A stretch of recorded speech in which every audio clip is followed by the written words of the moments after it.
Hello everyone, আসসালামু আলাইকুম। Dragon ফল তো অনেকে দিনের বেলা দেখেছেন, তবে আজকে আমরা দেখাবো যে রাতের বেলা একটা ড্রাগন বাগানের কি অবস্থা হয় এবং কিভাবে বা এরা পরাগায়ন করে বা কিভাবে এরা এত সুন্দরভাবে পরিচালনা করার কারণে আপনাদের ড্রাগন ফল এত পরিমাণে মোটা হয়। তো প্রথমে আপনারা দেখেন যে এই ফলটা কি পরিমাণে সুন্দর হয়ে গেছে এবং এই ফলে কিন্তু কোনো প্রকার টনিক ব্যবহার করা হয়নি, তারপরেও এই ফল এত পরিমাণে মোটা হয়ে গেছে। এবং এবার আমরা দেখাবো যে কিভাবে আপনারা এখন পরাগায়ন করবেন।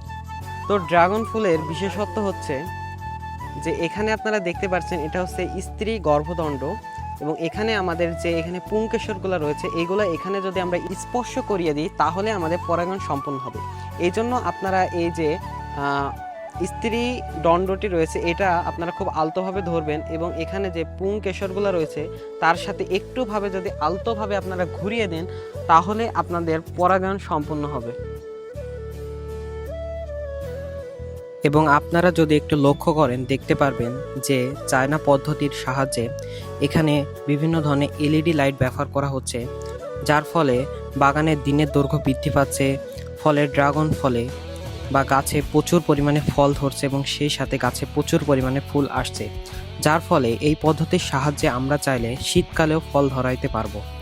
দেখুন কি পরিমাণে লাইট দেওয়া আছে এবং বাগানে কি পরিমাণে ফল ধরেছে এবং বাগানটি দেখতে আসলে অনেক মনোমুগ্ধ। এবং লাইটের সাহায্যে আরেকটি কাজ হয়ে থাকে যে খুব সহজে ড্রাগন গাছের পরাগায়ন হতে সাহায্য করে। বাগানটি আসলে প্রচুর পরিমাণে মনোমুগ্ধকর ছিল এবং আমরা যখন বাগানে উপস্থিত ছিলাম তখন সাধারণত 12টা বেজে গিয়েছিল।